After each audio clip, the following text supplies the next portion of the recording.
ଦେଖନ୍ତୁ ଯଦି ଆମେ ଆଗରୁ ବି ଦେଖିବା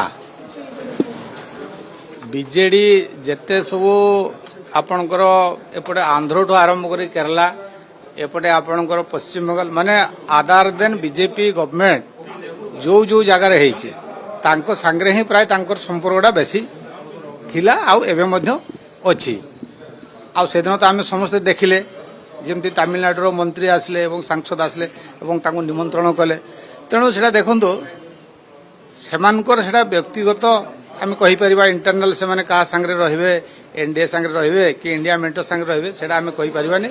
କିନ୍ତୁ ଆପଣ ମାନେ କାହିଁକି ଓଡ଼ିଶାବାସୀ ଦେଶବାସୀ ଇଏ ଦେଖିପାରୁଥିବେ ନିଶ୍ଚିତ ଭାବରେ ଯେ କିଏ କାହା ସାଙ୍ଗରେ ଅଛି ଆଉ କ'ଣ ପାଇଁ ଅଛି ଏଇଟା ସେମାନେ ଜାଣିବେ ନାଇଁ। ଦେଖନ୍ତୁ ଏତେ ଦିନ କ୍ଷମତାରେ ଥିଲା ପରେ ଆଜି ଯେତେବେଳେ କ୍ଷମତା ବାହାରେ ଏବଂ 24 ବର୍ଷର ଯେଉଁ କୁଶାସନ ଏବେ ଧୀରେ ଧୀରେ ଯେତେବେଳେ ଜଣାପଡ଼ୁଛି ଏବଂ ମାତ୍ର 8-9 ମାସ ସରକାର ଯେତେବେଳେ ଅନେକ କାମ କରିବା ପାଇଁ ମାନେ ସାଧାରଣରେ ଚର୍ଚ୍ଚା ବି ହେଉଛି ସେଇଥିପାଇଁ ମୋତେ ଲାଗୁଛି କେଉଁଠି ନା କେଉଁଠି ଅନେକ ଲୋକ ଯେତେବେଳେ ବିଜେଡ଼ିରୁ ଆସିକି ବିଜେପିରେ ମିଶିଲେ ଏବଂ ଅନେକ ବି ସାଂସଦ ହେଲେ ଏମ୍ଏଲ୍ଏ ବି ହେଲେ ତେଣୁ ମୋତେ ଲାଗୁଛି ବିଜେଡ଼ି ତାକୁ ନିଜକୁ ରକ୍ଷା କରିବା ପାଇଁ ହୁଏତ ସେ ପ୍ରକାର ପଦକ୍ଷେପ ନେଇଥାଇପାରେ ଯେ କେଉଁଠି ନା କେଉଁଠି କାହା ସାଙ୍ଗରେ ମୋତେ ରହିବାକୁ ପଡ଼ିବ ସେଇଭଳିଆ କଥା ଆମେ କହିପାରିବା। ଆଉ କ'ଣ ଗୋଟେ ଆଞ୍ଚଳିକ ଦଳ ଯଦି ସେ କାହା ସାଙ୍ଗରେ ବି ଗୋଟେ ଜାତୀୟ ଦଳ ସାଙ୍ଗରେ ରହିବ ନାହିଁ ମୋତେ ଲାଗୁଛି ସେମାନେ ତାଙ୍କର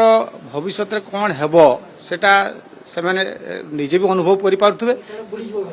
ନାଇଁ ସ୍ୱାଭାବିକ ରୂପ ସେ ଆଞ୍ଚଳିକ ଦଳ ଆପଣମାନେ ହୁକରି ଯେମିତି ଆପଣଙ୍କର ବନ୍ୟା ଜଳଟା କ'ଣ ଆସିଲା ପୁଣି ଖଲାସ ହେଇଗଲା କିନ୍ତୁ ସମୁଦ୍ରରେ ସବୁବେଳେ ଢେଉ ଆସୁଥିବ ଯାଉଥିବ।